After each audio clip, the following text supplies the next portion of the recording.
All right. Hello, everybody, and welcome back to another episode of You Gotta Hear This.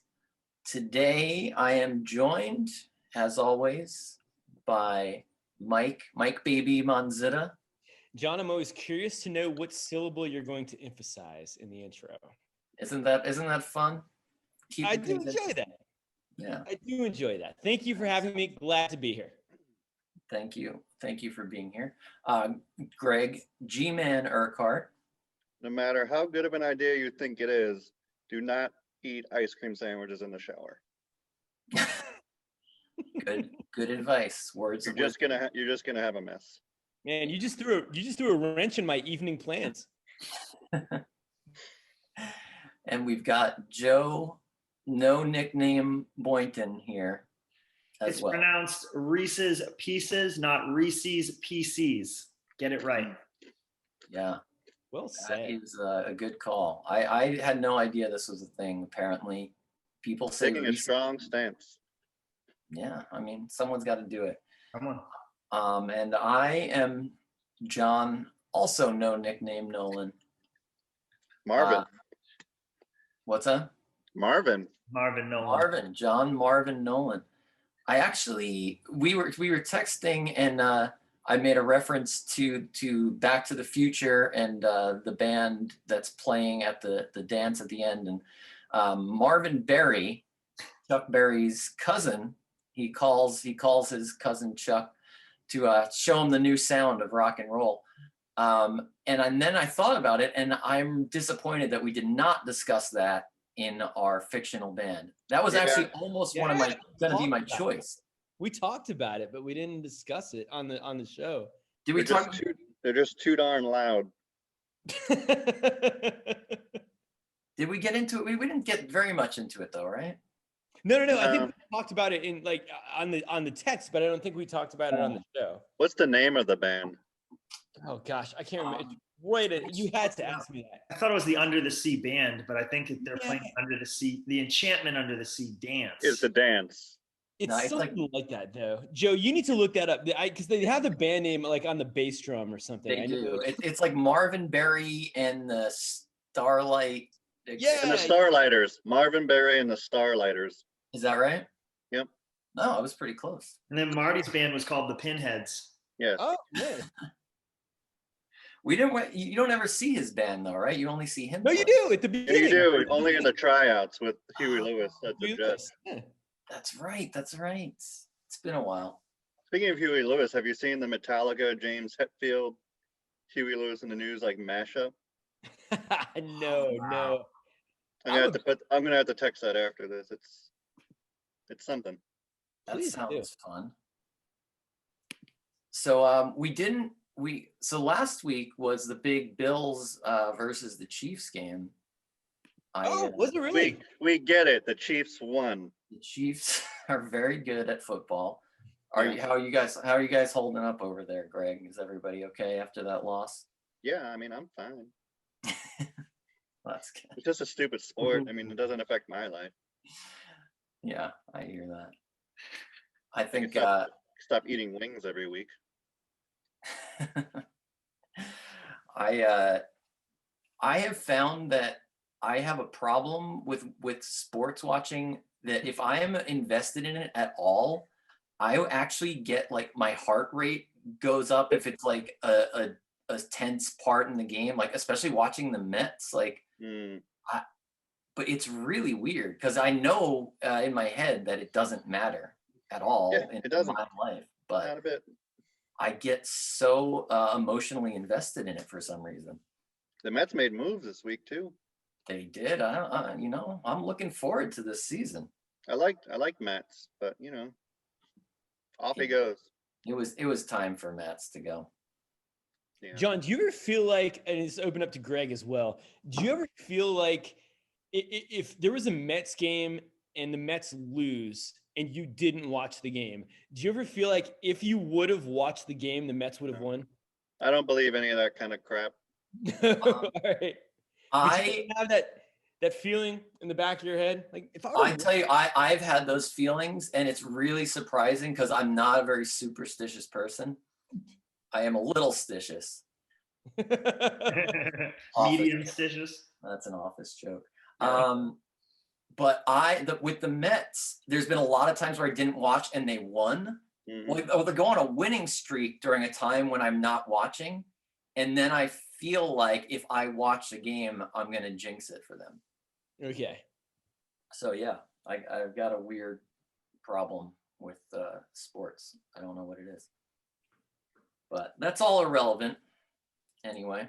It is. Sports are irrelevant. So, I mean, the whole. Why are you so down on sports on this episode? Because the Bills lost, I'm just depressed. Yeah, that's why. Sore sport over here.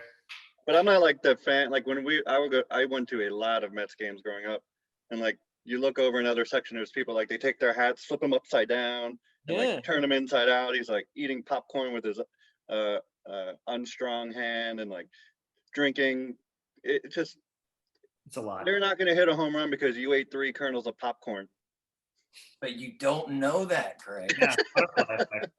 I remember just a quick story before we get started. I remember when I went to Ireland a few years ago and I was wearing a Boston Red Sox hat. We were in Dublin and this guy just walks by us. He was just drunk as shit.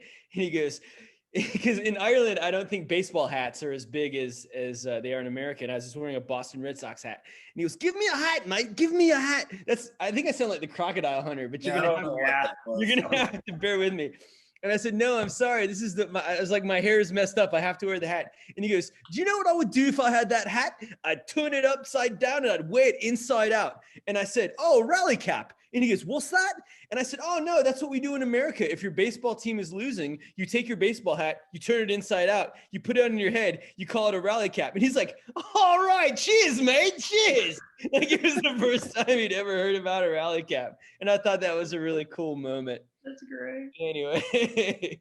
You introduced him to a little bit of American culture. Yeah, sports superstition for that guy. Yeah. Mike with the good Australian accent. Should have gave him the hat. Should have gave that Aussie his hat. Yep. Then he got hit and then he got stung by a stingray right there on the street. Oh no. Yeah, yeah. Too soon. You can edit that part out. He died doing what he loved. Yeah, he did. Talking about rally caps. All right. That's all I got.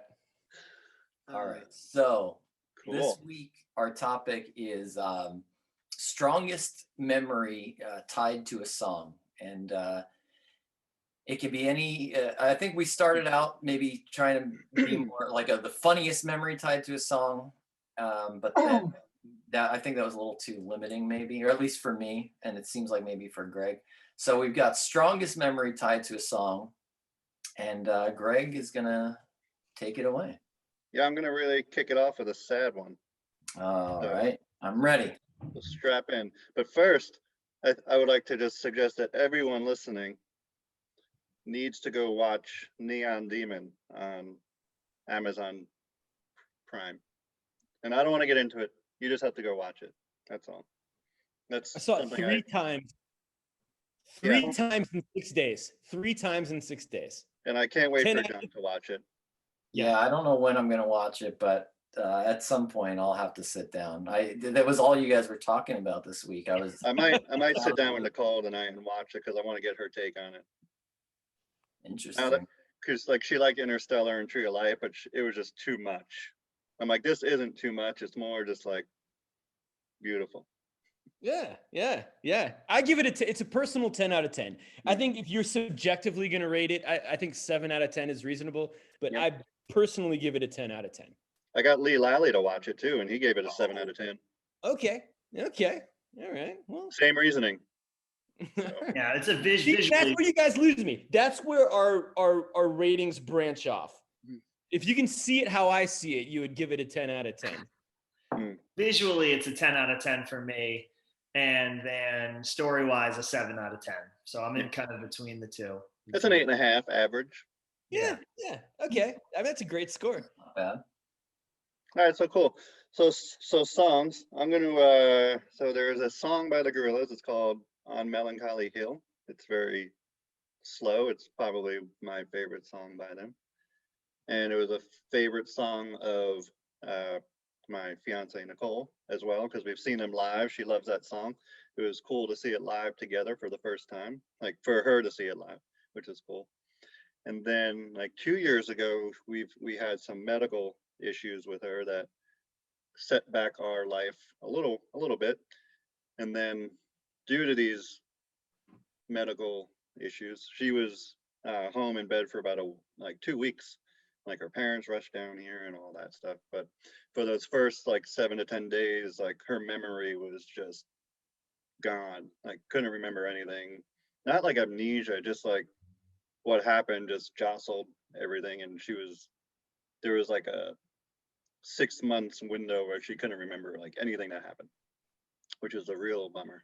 So then when I think the first day I went back to work and left her here with her parents, I came home and I was just like a mess the whole day because I didn't want to leave her. But then I came home and like she was in bed, I'd lay down with her, and then I played that song on my phone just to play it. And like she woke up and she just started like singing along. No way. So, and I was like, it was, and I just lost it. And then she didn't understand why, but then you had to fill her in. So whenever we hear that now, it's like pretty intense emotionally. That song is pretty powerful for us because that was the first thing she remembered. Wow. Which was awesome. Man. Yeah, that's huge. Yeah, that's it. Were you just like weeping when she started singing? Oh yeah, I was a disaster. Yeah. I don't blame you. I was a mess. So that was it was definitely, but it was more of like a happy, it wasn't like sad, obviously. So it's a sad story, but it's a happy ending type thing. So whenever we hear it, it's just like, ugh, emotions. Yeah, man. That's crazy. And it's a great song. I mean, lyrically, the story behind it is pretty great. And I know music in the part of the brain, like for memory, music's one of the most powerful stimulus. Like anything you like, music is the most powerful trigger for activating memories, and that they use music and instruments to help people that suffer from memory loss, especially elderly. So it definitely has something to do with that, I believe. But that's wild. That's almost something that you would see that somebody would write into a movie, but that happened in real life for you. Yeah. It was nice. What's the story behind the song? I know the song and love it, but I don't know the story behind the writing of the song. I mean, as far as the process of it goes, like I'm not sure, but like lyrically, it's just about. I'm pulling up the lyrics now. It's one of those. Yeah, I actually I'm not totally sure what it's about. Well, like one of the verses is, well, you can't get what you want, but you can get me. So let's set out to sea, because you are my medicine when you're close to me. Well, it's just about being together and right. Having what you want when you're together and all that stuff. So. Yeah, so that makes it even more powerful. Yeah, like if it was like the Curtis Blow song "Basketball" that brought back to consciousness, it wouldn't have been as meaningful. Or like a 2 Live Crew song or something. Basketball is my favorite sport, and then Nicole's like, "I love the way they dribble up and down the court." Like, that wouldn't have been as meaningful, but that would have been something. It would have been so awesome.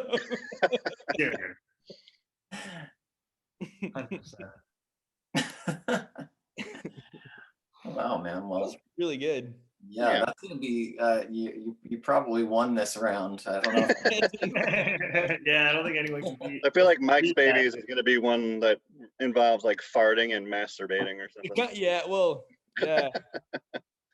I feel like that was a first round KO. I hate to follow that. Am I going next? Am I number 2? I think you are number 2. All right. So coming off the ropes, I'm coming back out. So today's story takes us to Columbia, South Carolina, home of the Fighting Gamecocks and Hootie and the Blowfish. Oh yeah. 1995. And it was my freshman year in college. Actually, my freshman year in college was 95, but the story takes place in 1996. And I don't necessarily know if this is the story that I want to tell, but it's a story that I need to tell. So when I first went to college in 1995, obviously you get your first, it's the first time I was ever living away from my parents. And I had my first roommate, very cool guy. His name was Kevin Hamilton. And he had his big thing. He was a really rich Southerner. And his big thing, he had two big things. And his big thing was he was always either identifying as a conservative or insulting you by calling you a liberal. And it's funny because it was the first time anybody had ever called me a liberal before. I grew up in a conservative family, and my political proclivities tend to go that way, and not so much recently, but at the time they certainly did. And he was really insistent that I was liberal, and he would call me a liberal as an insult, which I thought was very interesting. But his other thing, and his other thing was he went to a very prominent private high school in New Orleans, and it was the same high school that Peyton Manning played quarterback for. So this was 1995. So this was right when Peyton Manning was coming out, and he was a quarterback for University of Tennessee. And my roommate's family was good friends with Peyton Manning's family. So he would always talk about that. But then his other big thing was that he's always wanted to join a fraternity. And I remember this was around the time when there was like a Skilo. And if you were a rapper, his name was Skilo. And he's like, I wish I was a little bit taller. I wish I was a baller. And he had a verse in that song that was something like, I feel like I'm living in the city of the box, the city in the size of a box, and nobody knows my name. And I remember I was sitting in Kevin's Honda Accord, and he turned to me and he goes like, man, Mike, that's exactly what I feel like here at college until I can join a fraternity. And I was like, man, I don't know if that necessarily relates to us. I think we're doing all right. I think 30,000 kids go to this school, but his big thing was that he really wanted to join a fraternity. So at some point during the first semester, he started dating this girl. I'm not going to say her real name, but we'll say her name was Amy. And she played for the University of South Carolina soccer team. And just this huge girl, like really fit, broad shoulders, big soccer legs. And she was a cool girl. She was a really pretty girl. And she would come over, and we were kind of friends. And I'd be like, hey, Amy, I mean, it's great to see you. Do you want to watch Clerks? You've got huge soccer legs. And so, but she was a cool girl. We got along really great. But in the first semester, Kevin, my roommate, was going through the rush process it's called, when you join a fraternity, it's called rush. It's funny, actually, if I can go back for a second, they have a thing where in 1995, they would send you your roommate's phone number in the summer. And if you wanted, you could call your roommate and just kind of get to know your roommate and find out, what are you going to bring? What are you going to bring? How are we going to furnish our room? So I remember he called me, and he was so into joining a fraternity back then. And he goes, so are you Russian? And I said, no, Monzetta, that's Italian. He's like, no, you fucking idiot. Are you rushing a fraternity? I'm like, I don't know. I never even thought about it. So the rush process went on the freshman year. And so he finally ended up joining a fraternity. I'm not going to say which one, but our second semester, he ended up moving out. So in my second semester, I had to get a new roommate. And in the move out process, he was packing everything up. And Amy had left a very cool pair of, I don't know if you guys remember, like in 1995, those Adidas shower sandals. I guess they were flip-flops, but they were like blue Adidas flip-flops. They were very prominent, and everybody had them. Amy had this very unique University of South Carolina issue Adidas flip-flops. And Kevin at this point had broken up with Amy, and he said, hey man, do you want these flip-flops? I'm like, yeah, fuck yeah, these are awesome. So I ended up wearing these flip-flops, and at one point later, a few months later, Amy came by, kind of knocked on our door, and I opened the door, and it was Amy, and we were cool.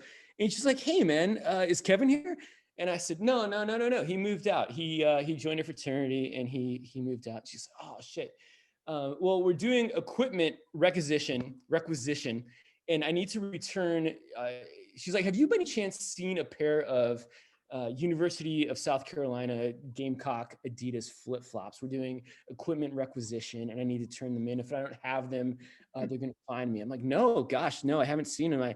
You might want to talk to Kevin. And she's like, yeah, do you have his phone number? Do you know where he moved? I'm like, no, gosh, I'm sorry. I really don't. Because at that time I didn't. So she's like, fuck, all right. Well, okay, I'll talk to you later. Like, all right, sorry. And so then she left. And so then, I put on the flip-flops and went and took a shower. And so, a few months went by. You held out on Amy like that. Yeah, well, not cool. It's pretty fucked up. A few months went by, and there was a party on Friday night, and I got super hammered. And so that's par for course in college. And I lived in a dorm that had a sweet cafeteria in the ground floor. They used to have the best chicken sandwiches on campus. So the thing was, you'd go out on Friday night and you'd get super drunk, and then you'd go and have a chicken sandwich and a big plate of fries on Saturday for breakfast. So was it grilled or fried? Oh, it's fried. It was very fried. And you have to, the secret is you request an extra piece of American cheese right on there. So good. And then you just keep going back and drinking Coke. It was amazing. So I called up my friend Brian Schwegman. I wanted to see Brian Schwegman, by the way, was the guy who lent me the Less Than Zero and American Psycho books. He was the guy who turned me on to Bret Easton Ellis. So I called him up. Yeah, you know Schwaggy. I called him up and asked him if he wanted to join me for breakfast that morning, because you didn't have to live in Bates' house to eat breakfast there. Anybody could come. So I called Brian up. Brian came over. I met Brian for breakfast. And so we had the chicken sandwich, mountains of fries, tons of Diet Cokes. And so I went back up to my room, and I'm like, all right, now, because it was Saturday is like a big kind of study day for me before things get going. So I put in I believe it was the first Oasis album, but I might be wrong, but it was Oasis Definitely Maybe. And I remember the first song on the CD is Rock and Roll Star. And I think there's a second song in between. And I think the third one is, do you really want to know how garden grows? And I don't want. So the story takes place between those first three songs. So I go up to my room and I put in the Oasis song, and I just hear all of a sudden on my door, bam, bam, bam. And I'm like, what the fuck is this? And so I open up the door, and standing there, just towering over me, is Amy. And I'm 5'9". She's probably about 5'10", huge soccer legs. And she's got a friend with her who's probably maybe 6 foot. And she looks at me and she goes, "You are such a motherfucker." And I said, well, could you maybe specify why? And she kind of why. She did this gesture where she kind of shook her head like this, and then she put her arms up, and she did a quick glance down and like a quick glance back up at me. And I looked down, and there on my feet are the University of South Carolina issued Adidas sandals. And I closed my eyes, and I just kind of looked up, just like in the movies, and I went, oh, fuck. Because at that point, there's nothing that you can do. Nothing. And there has never been any instance of my life before, or never any instance in my life since, where I have been called out on a lie, but then I have been presented to my face with evidence that I'm lying on the spot. I've been called out on many, many lies since then, but my strategy, and I think everybody else's strategy, is deny, deny, deny. Well, I didn't do it. I'm like, I heard you did. I didn't say that. Deny, deny, deny. And I've been shown evidence. Where I fucked up. Like when I used to work at Belk, we would have an advertisement that would go to print, and I would have a typo in the ad. And my boss would come and say, "Mike, this typo that you did." And I'm like, "Yeah, I know. I'm sorry. I fucked up." But this was the first time and the last time where I've ever lied to someone's face, and then they have called me out with evidence to my face that I was lying to them. And I don't know if that's ever happened to you, but your whole body just like erupts in sweat. Oh yeah. There's nothing you can do. And just even talking about it, it's just like, oh man, I've gotten so obsessed with like true crime YouTube channels, and it's so interesting to watch somebody just sit there and lie and lie and lie to a cop in an interrogation, and that cop knows that you're lying, and then at the end the cop turns it out. But yeah, so I mean, at that point, there was nothing I could do. So I just took off the flip-flops and I gave them to Amy. And she goes, I should fucking kick your ass right now. And I said, you should, and you probably could. And she just walked away. And so to this day, anytime I hear those first 3 songs from the Oasis Definitely Maybe album, I erupt in a total body sweat. It's just got that, what's the word I'm looking for? It's got that, what's the word I'm looking for? Like, it's just like every time I hear it, there's just a gut punch. Like, ugh. yeah. What's the word I'm looking for? Pavlovian? Yeah, maybe, maybe. But I can't not hear any of those 3 albums with just breaking out in an absolute sweat and just kind of, because when you think about, I don't know if you guys have ever done this, but when you think about something very embarrassing that when you've done in the past, you just kind of stop, you kind of freeze, and you're like, oh God, I don't know. So every time I hear any of those 3 songs, that's just kind of what happens to me. What's that saying? If the Gamecock Adidas flip flop fits, wear it. I think that's it. Yeah. I think that's the famous Shakespeare. If the question for you. Question. Sure. I didn't do this in high school or college, but do girls like it when you refer to them as having big soccer legs? No, I don't think they do. I don't think so. Okay. I said it to Amy's face, but she had really big soccer legs. Okay. Oh. Maybe my dating life would have been different if I did do that.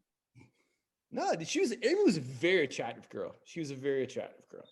That's not a like, I think she should have kicked your ass. I love you, but I really wish she would have at least punched you.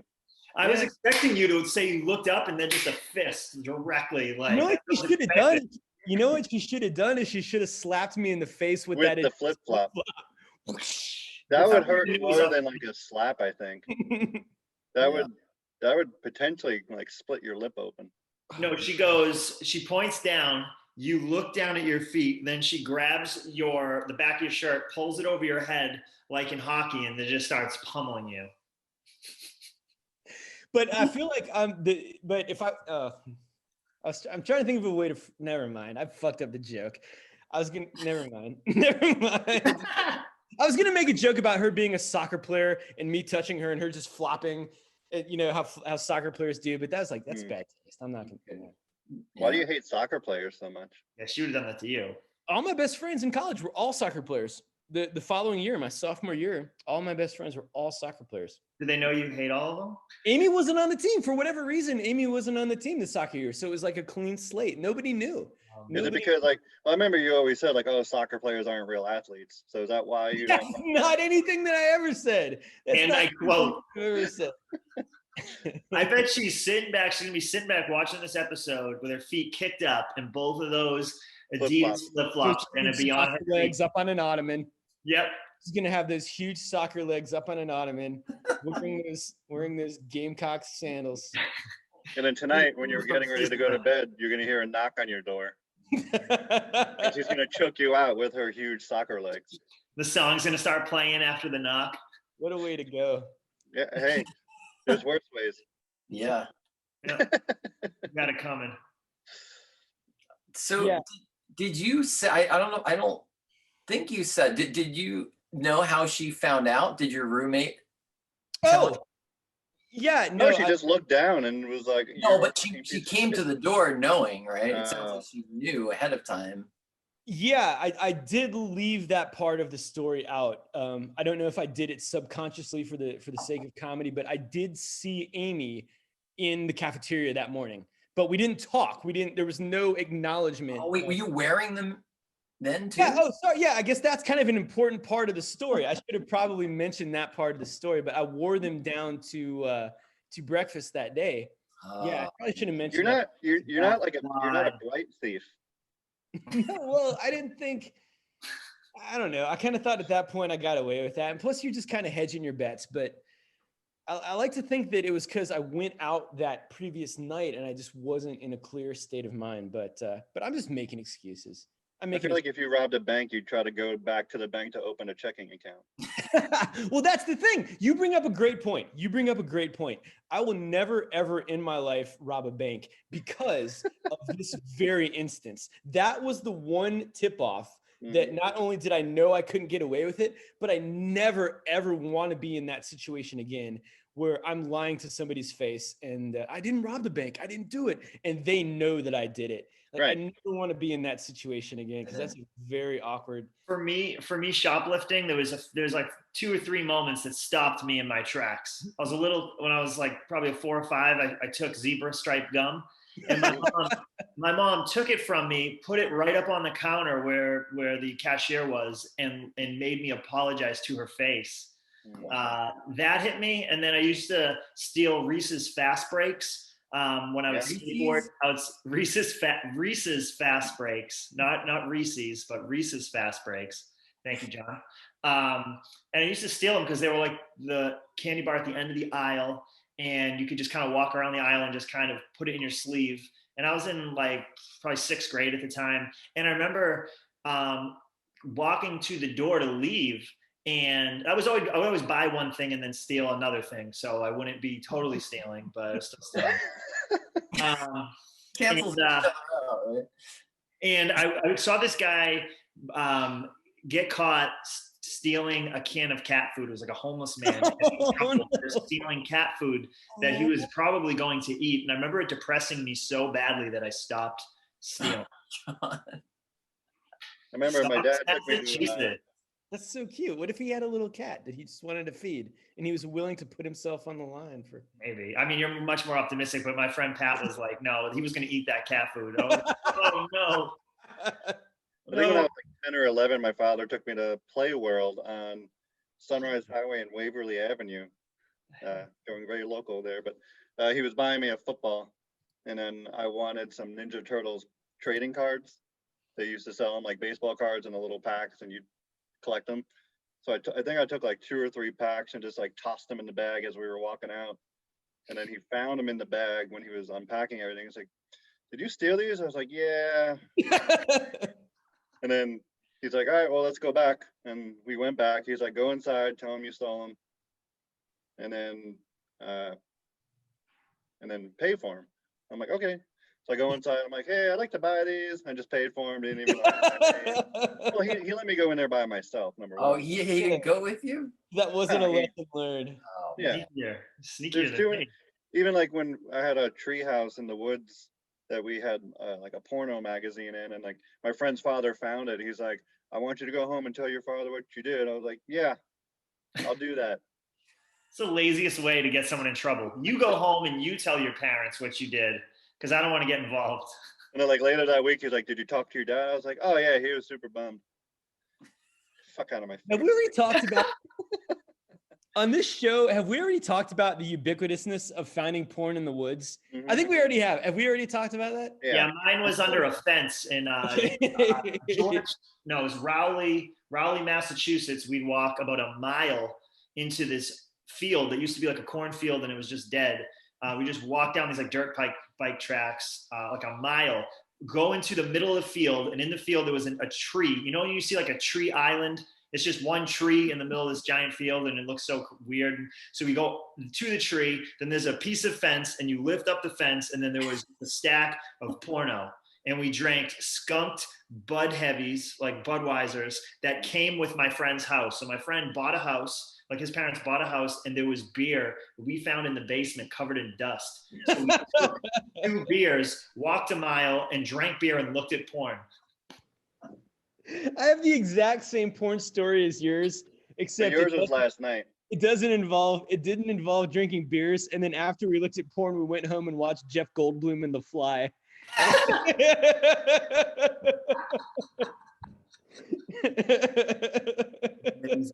Sounds like fun. Yeah, it doesn't sound like oh man, I'm having a good time. I hope you guys are having fun. This is a good episode. You know, the thing that really strikes me about that is how much work was put into it. It was like a mile. It was about a mile. Described like a Terrence Malick film. Like I'm seeing this beautiful cornfield.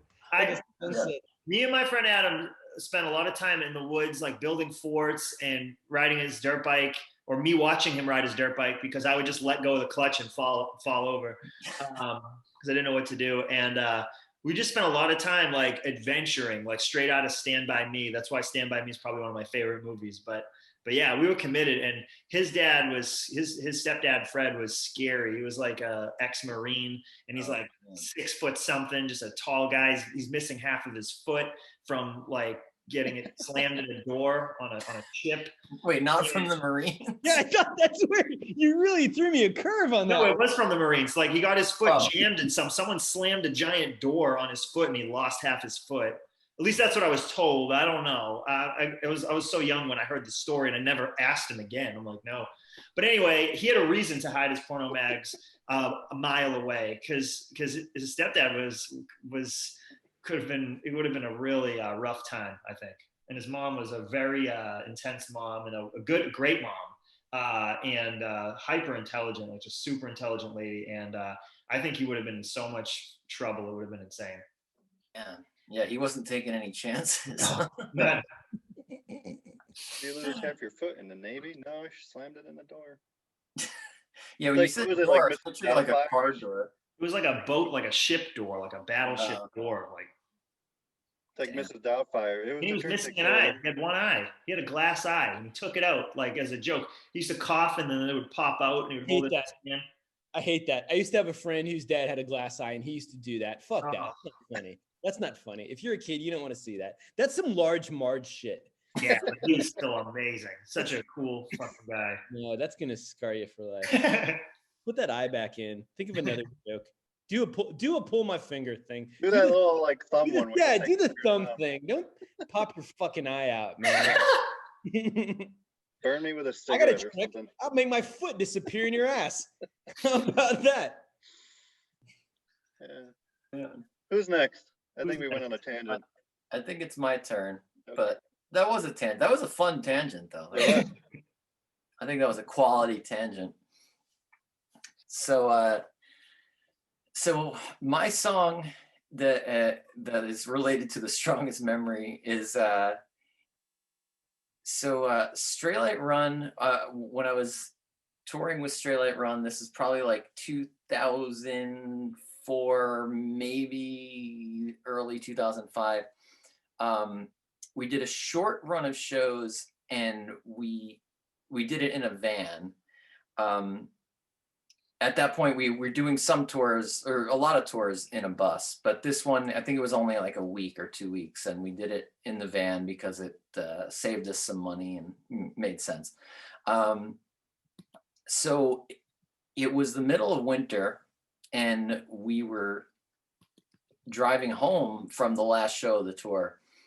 And wherever it ended, it was one of those drives where it was just long enough that you could make it home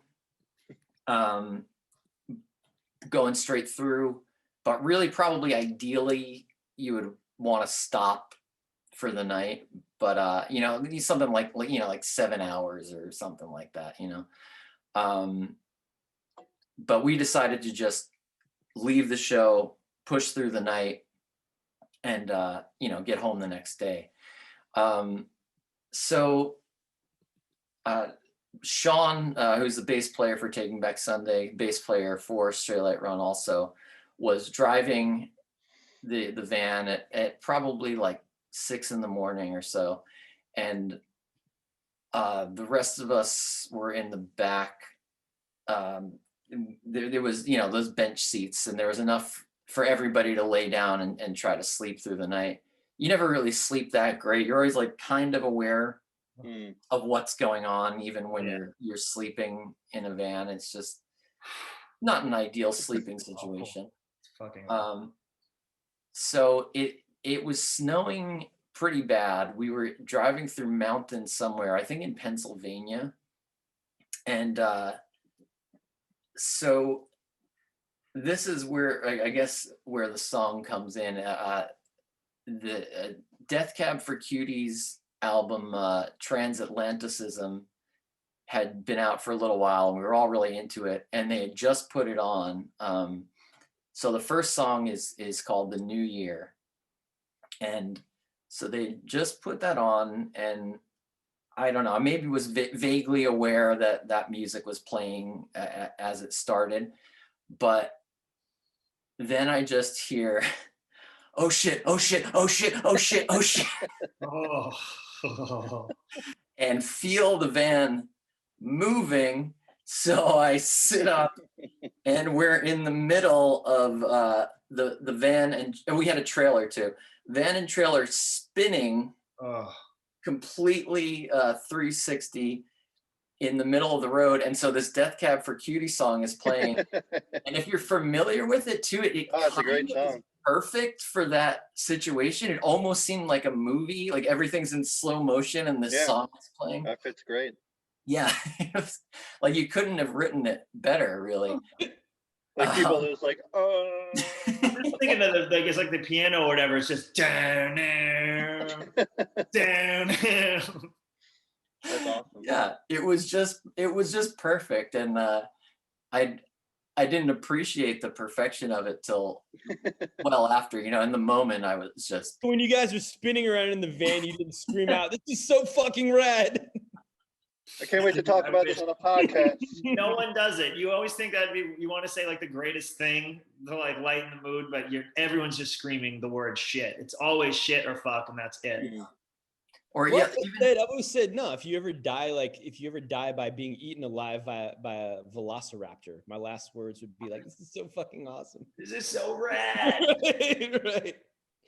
Anyway, I believe that might be the case for you. I don't know. It's tough to have the presence of mind though to do or think or say anything other than oh shit, oh shit, oh shit. Yeah. I don't think I actually said anything. I just was sort of like frozen. And it's one of those things too, where, as the van spun around, it was probably over the course of 30 seconds, maybe, but it felt like, it felt like an hour. Because you're adrenaline. But it wasn't like a legit accident or anything, or was it? Well, it was, and it wasn't. So what happened was somehow we were lucky enough that as the van was turning in the middle of the highway, there was no other cars around. And so this is where it actually gets to a proper accident. So we spin around, and then it starts going off the road. And somehow when it gets to the end of off to the grass on the side of the road, the van just falls on its side. Oh no. Shit. Yeah. So it proper fell over. Wow. And so, everybody who's in there is just laying on the windows at that point.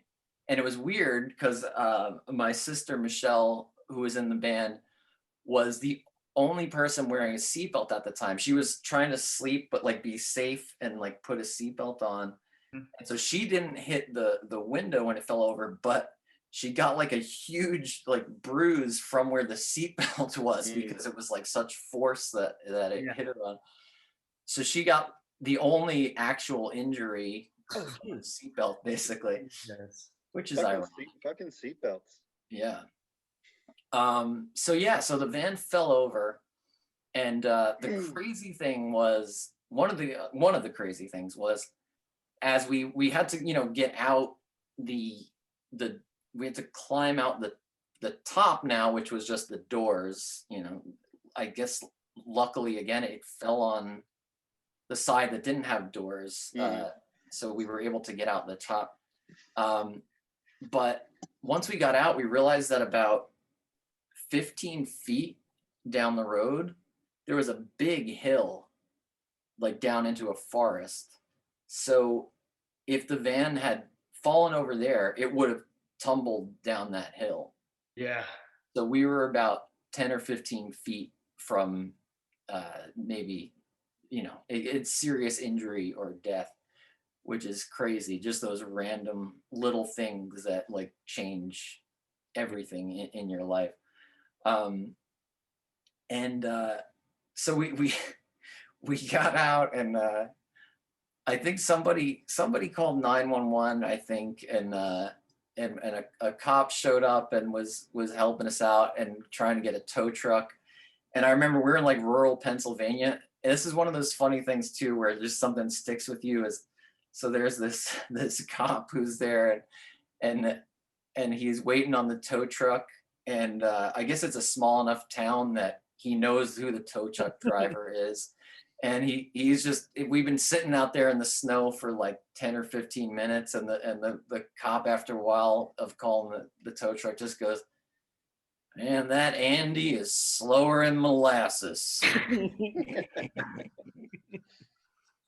It's just one of those, like, that's one of the things that just, I'll never forget that. And eventually we got the tow truck to, somehow they pulled it right side up and dragged it away. And we were stuck there for the night. And then fortunately, nothing was that bad, and you know, they were able to get us on the road the next day. And you know, it was just kind of banged up. It was, you know, not ideal, but it was drivable, and the trailer was pretty much okay.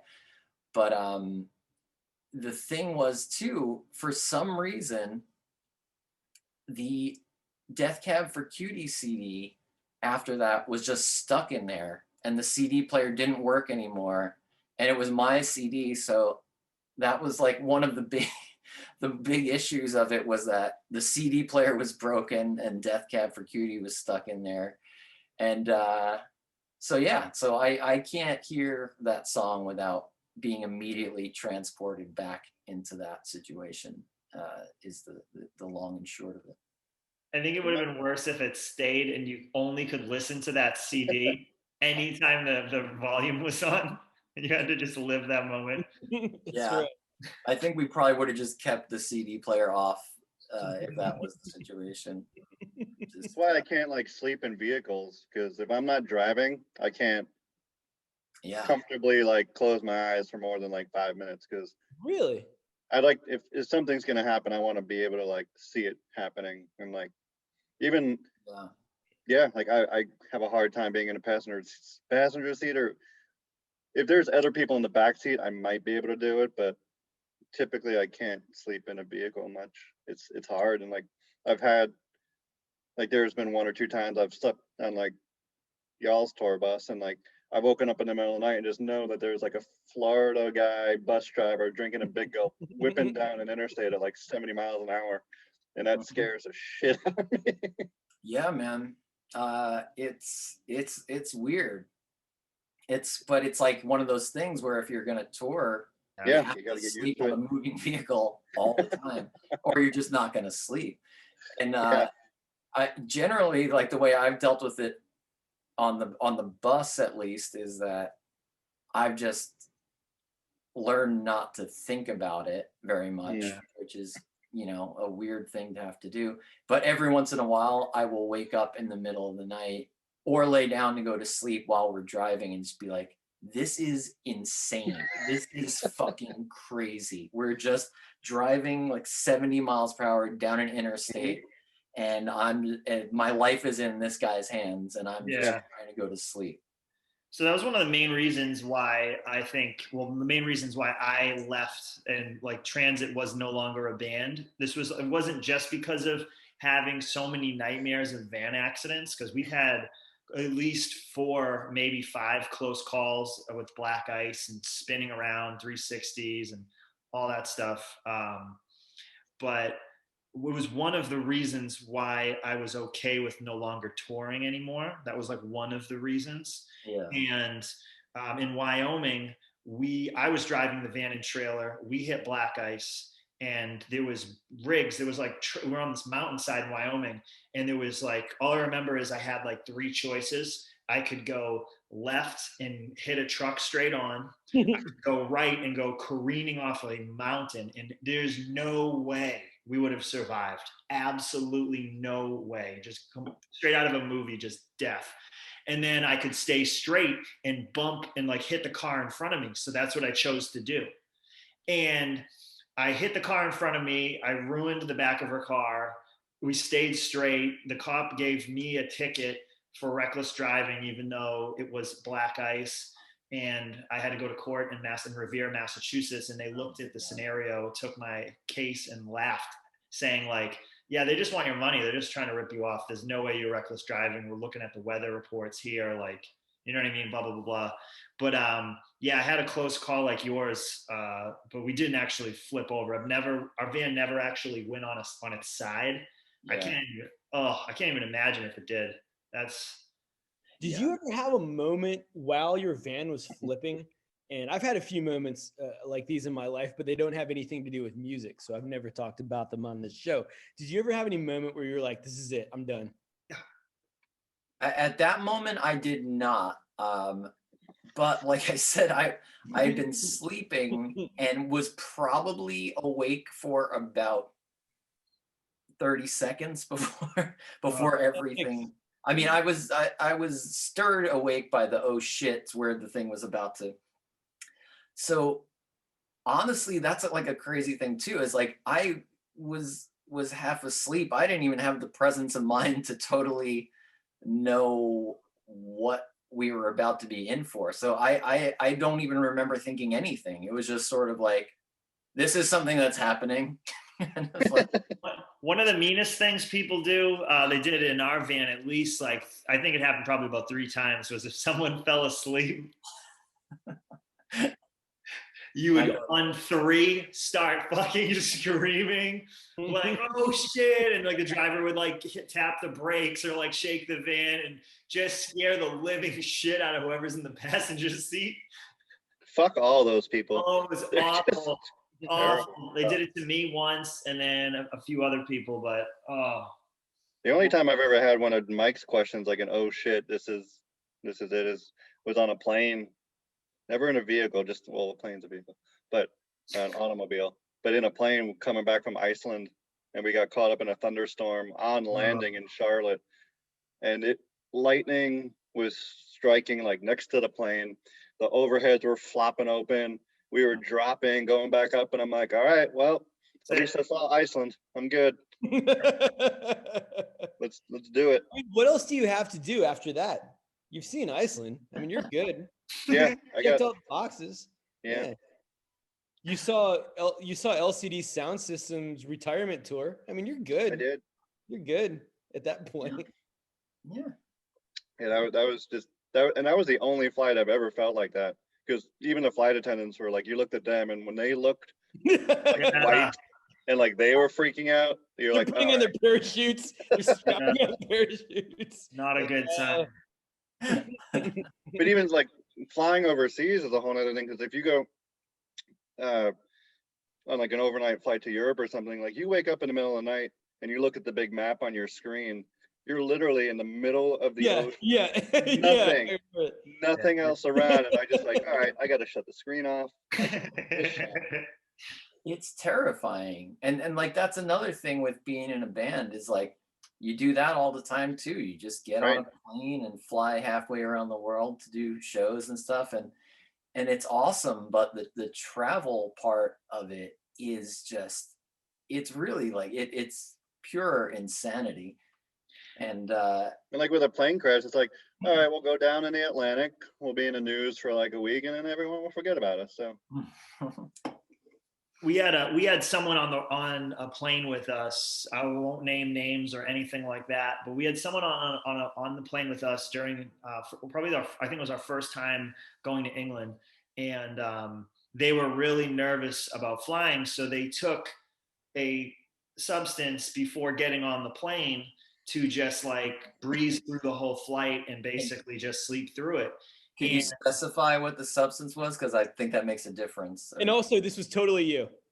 Oh, it wasn't. No, I swear on everything, it wasn't me. But we do need to know the substance. It was a pill. That's all I know. And it was. That's a wide variety of. Was it a Benadryl? No. Was it biotin? Biotin? No. It was a children's Motrin. Yes, it was children's Motrin. Let's say it was adult Motrin. It was adult Motrin. Did they need to kill their pain? Yes. Yes. And they fell asleep and they had their meal given to them right before they fell asleep. And they had like pasta. It was like pasta sauce. It was basically like pasta soup. It was a lot of sauce, not a lot of noodles.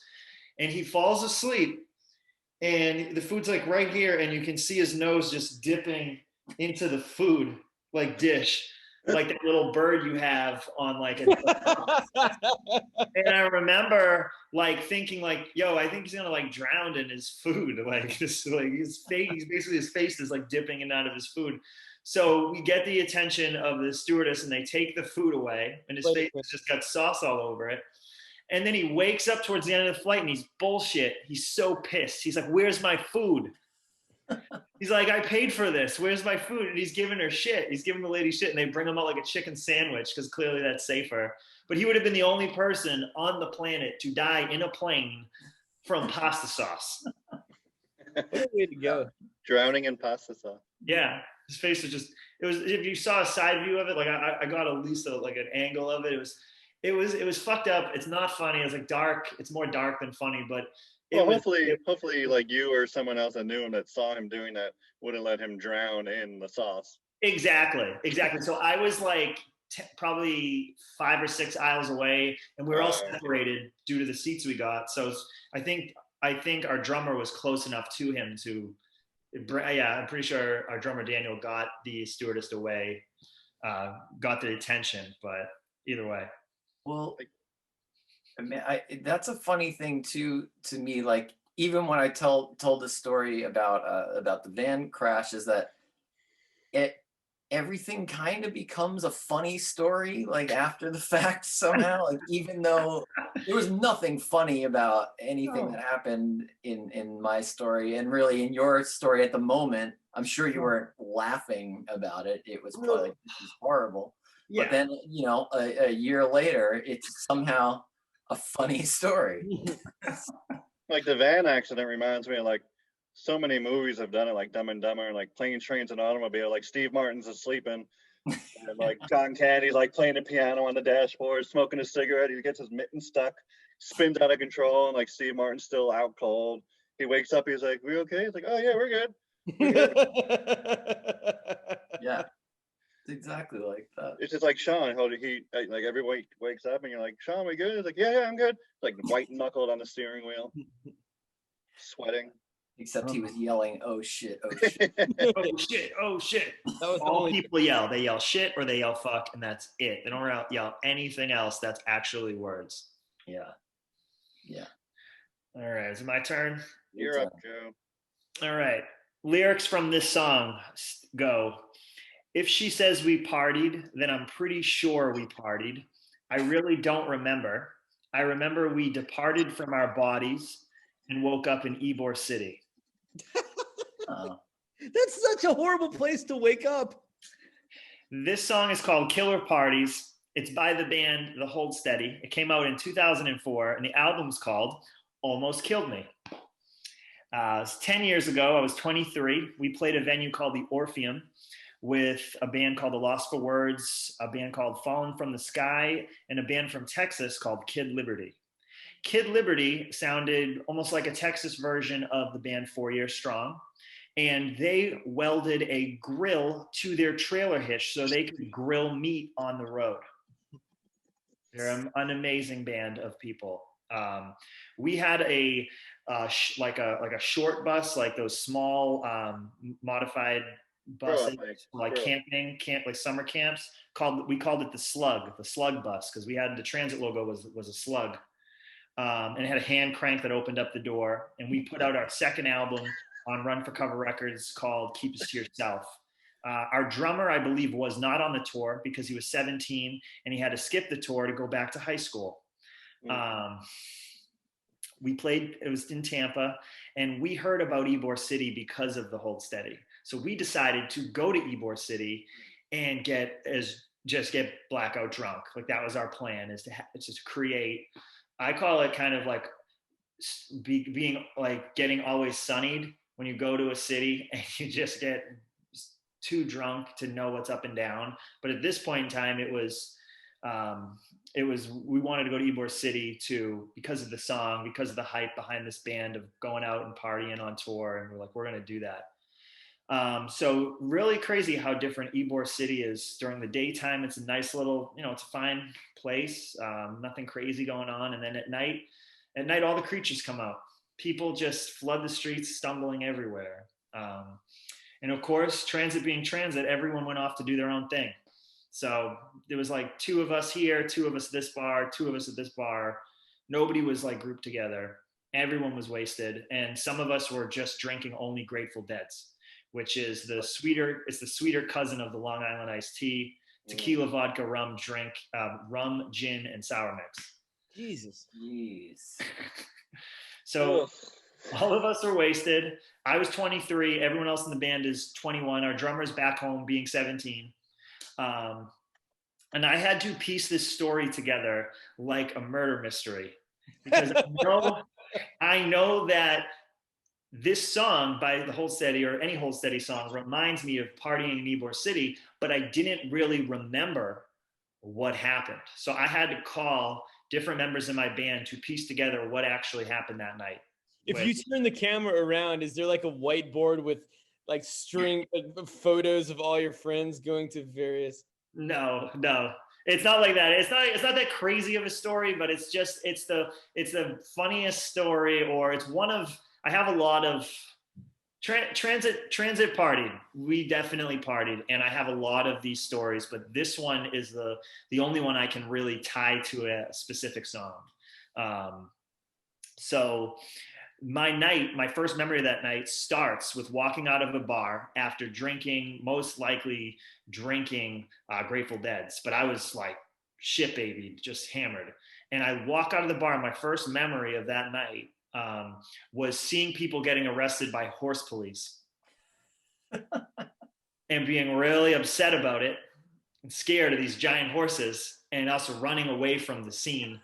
We had nothing to do with why people were getting arrested, but just coming out and then being too drunk to take in the moment of what's going on. So we leave and we decide we're done. We're going home. We're good. We've had enough of Ybor City. And we realize we can't find our guitarist, Tim, and we can't find our merch guy, Lally. So I don't know how we actually found where they were, but we did, probably through text messaging or texting other people or calling other people on the tour. But we found out where they were, and they were at a dance club. On the side of the dance club, there was a giant communist hammer and sickle on the side of the building, which stands for the solidarity, the union between peasantry and the working class in Russia. That's what the symbol stands for. And PJ, our bassist, being 21 years old, comes with me to go get them. We go into the bar. PJ goes up to the bar, orders his drink. He's 21 years old. He's already like wasted, doesn't tip the bartender. The bartender in this moment realizes that she's not getting a tip. She grabs his drink off of the bar, drinks half of it, slams it down, and she goes, "Here's a tip. Tip next time." That's awesome. That is awesome. We walk into the bar, and it's a laser nightclub with a gigantic pyramid going from the floor all the way up to the ceiling, and there's just people dancing everywhere. I find Tim, our guitarist, who's talking to people that he just met, and I believe they were Russian. My memory says they were Russian or European, but they're probably not. It's just because of the symbol outside the club, and they probably weren't. But again, we had way too many Grateful Deads. So I asked him, because I just want to go home. I'm done. I saw people getting arrested. We're done. We're too drunk. I'm my stomach's not feeling good. I'm ready to go. And I go, "Tim, we got to go. Where's Lally? Where's Lally?" And he points over my shoulder, and I turn around, and up the gigantic pyramid in the center of this room with all these lasers, like right at the very top, is our merch guy, Lally, and he's doing what looks like the Monster Mash, where he's so drunk that his hands are just like this in front of him. He has no concept of where he is or what he's doing. And I have no idea how he even got up there. So he's literally the center of attention of the whole place. And the reason it's so funny that it's him up there is because if you were to say he looks like anyone, I would say at this time, he doesn't look like him now, but at this time, he kind of looks like Telly from Kids. Yeah. And, or kind of like McLovin, where he's kind of like everything about him is just kind of silly or goofy.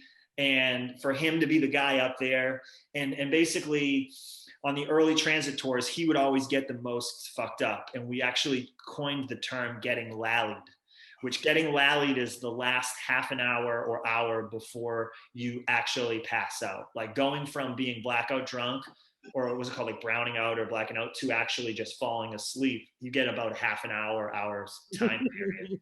So he was absolutely lallied in that moment. And yeah, that's the story. She says we partied. I'm pretty sure we partied. I really don't remember. I remember we departed from our bodies. We woke up in Ybor City. So that song perfectly encompasses one drunken transit night during the early transit tours.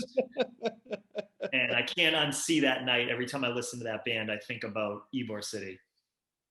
That's great. That's fantastic. Way to drop a Telly from Kids reference. Wow. You know, I kind of love Ybor City. A bunch, and it's like it's got a little bit of a New Orleans vibe, but you know, like if you were to shrink New Orleans down to about half its size, and also just fill it with drunk Floridians. Here's where you're going wrong. I don't think it's a shrink New Orleans down. I think it's a blow Myrtle Beach up. That's what it is. I think that's the best way Another way to put it. Right. But yeah, I like that place. It's it makes perfect sense that story took place there. And it's all because of that song, or because the Hold Steady. If we're to blame anyone for that night, it would probably be to blame the Hold Steady, or the singer of the Hold Steady, for writing those lyrics and encouraging these 21 to 23-year-olds to go to this city. We didn't even play there. We went there. On the show? We didn't play the show there. I'm pretty sure the Orpheum isn't there. It's like a town over. Were you in Tampa, maybe? We were in Tampa. We left Tampa to go to Ybor City, and then we got wasted in the afternoon, and then tried to party through the night and realized we couldn't do it. Then lost everyone because we were just like, we were prepared. We were chugging Gatorades before probably in the morning or whatever. We were planning for this day to just get fucked up. So it must have been the day after the show. That's what I think it was. Right. Day off in Ybor City. Yeah, it was bad. That was bad. I want to go to Ybor City. It's pretty cool. I mean, you should check out. It's very Florida. It's I've really come to appreciate Florida through the years of touring, and part of it, as I've started to say to people when we're touring in Florida, that you've got to surrender to Florida. You just have to go with it, because there is just something, especially if you're going to go out into bars and stuff late at night. It's just a weird kind of insanity that exists there. I went to Orlando for a weekend once by myself and just had myself a time, and there you go. It was rough.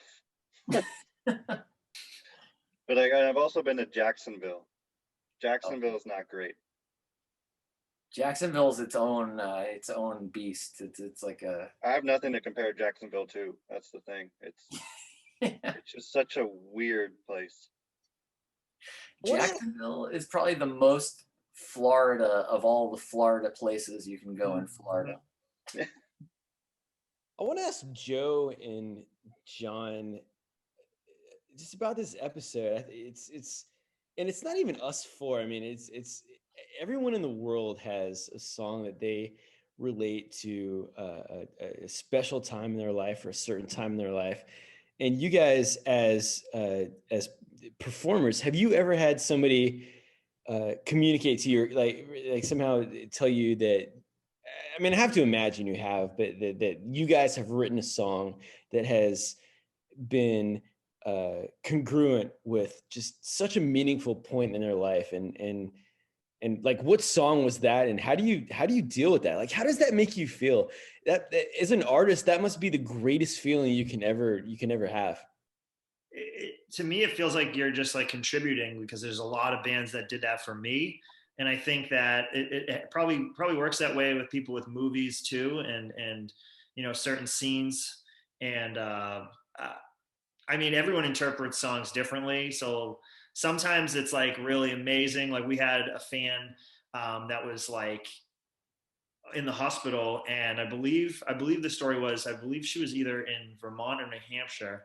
She wrote me a letter and said that like a certain transit song helped her through, her time, and that she didn't think she was ever going to like see again. It was something on a level where like her life was going to be different forever, and that our album, it was our album Listen and Forgive, helped her through that. And it was our song All Your Heart that she picked, that was the song that got her through it, which meant a lot to me. It was probably the most meaningful thing anyone told me about a song that helped them. And then I also had a fan tell me the most confusing thing about a song, and I hope they're not listening to this, and I'm not going to make fun of them. I'm not going to make fun of them, but they came straight up to me and they go, "Man, I love this song For the World because I know that you wrote it about Jesus Christ. And I love Jesus." Like you said, I'm not verbatim, but he's like, "I love Jesus, and you wrote this song, and it's about Jesus. And I just want to let you know, you don't have to tell me, but I have a strong feeling that it is. And, thank you for this song." And I was like, "Yeah, man, definitely." And then he walked away, and I looked at Tim and I go, "I'm not telling him it's about my grandmother." Like, now my grandmother's like 100, she's literally like 100 years old. And I'm like, I'm not telling her about my grandmother and how it was about how it was probably the last time I thought, because she was old. She's always been old my whole life, but obviously my grandmother. But I wrote a song being like, maybe this is the last time we talk. And that's what I wrote it, but I did not write it about Jesus. And you just don't know how people are going to take a song. Yeah. In like 92 or 1992, I was like really, really sick. And I wrote a letter to Hulk Hogan. And yes, I can't get through it with a straight face. I'm sorry. And then what happened? oh man. And then you're going to say a sincere thing.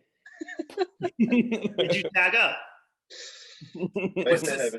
Was this also to get Hulk Hogan to beat up your sister when Mr. T didn't come through?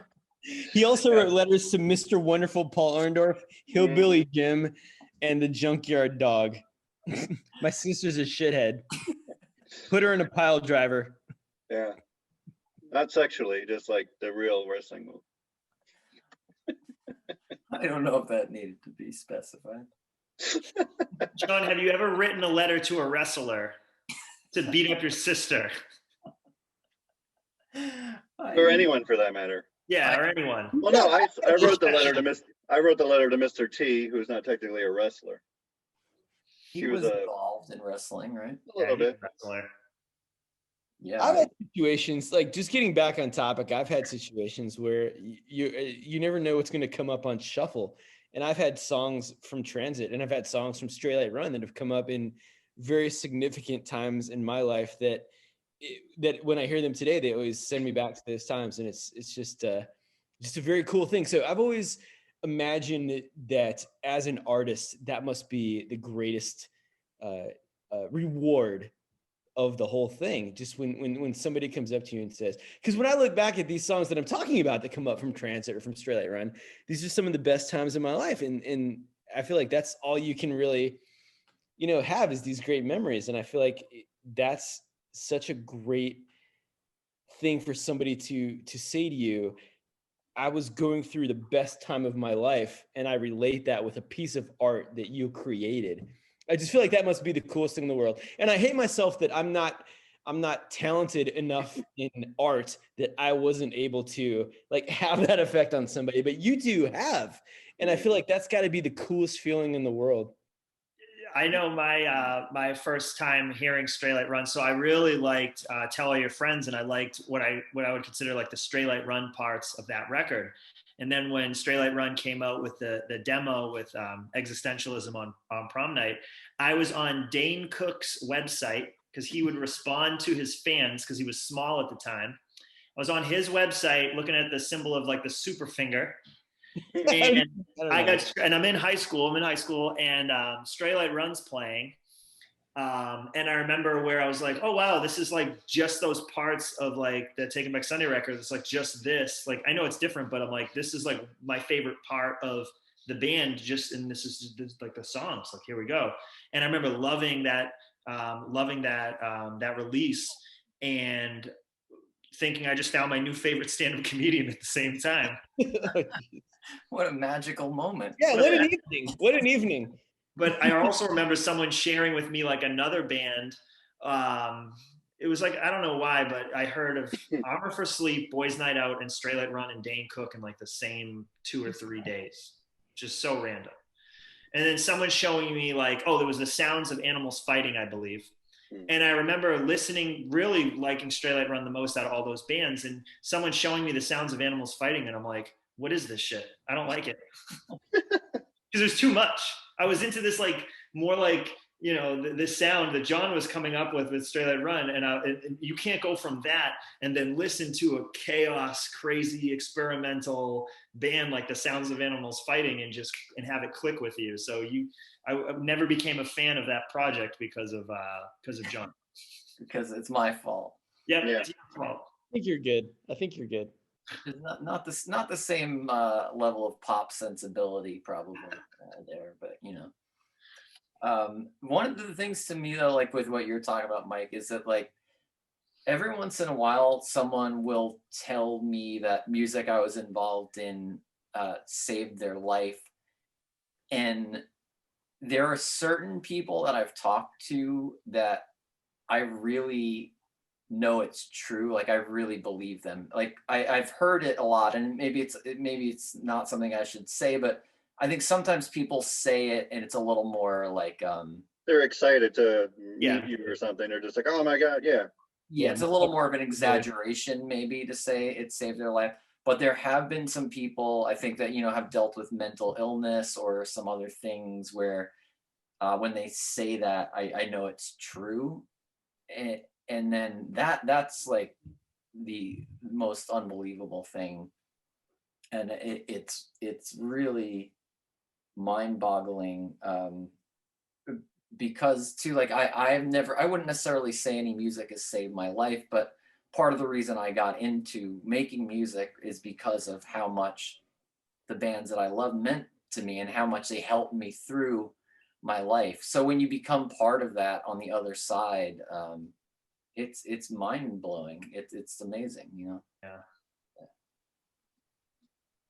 That's all I have to say about that. Yeah, it's just a lot to take in, and you just really don't know what to say when someone's saying it. But I somehow come up with the right words to continue talking to them without it being awkward. But I also know a lot of musicians who just like wouldn't talk to fans because of stuff like that, because it was so awkward for them that they would kind of avoid that. And that kind of always pissed me off. But then I also understand everyone's different. But especially on a Warped Tour, I don't know if you helped, like if you signed like merchandise at the merch tables on Warped Tour, John. But I feel like that's where it happened the most for me. Was that crowd? Yeah, I did. Yeah, I did the merch sign.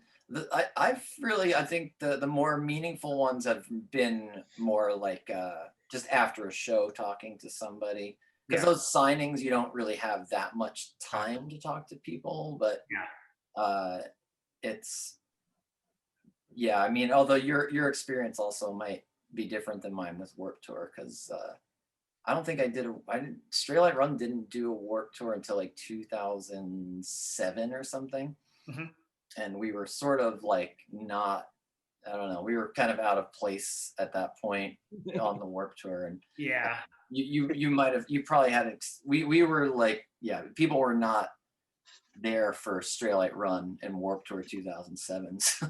We felt out of place, and then we started watching other bands and like seeing like how bands like basically I remember running into a meeting. I think it was the first time I met Adam, and he said to me, like, he goes, "What stage are you guys on?" And we were on the Ernie Ball stage, and he goes, "You gonna climb the truck?" He said something like that. "You gonna climb it?" Whatever he said, it was something about do something different. Like basically he was trying to insinuate from like one front man to another front man, like do something crazy. Like that's what it's about.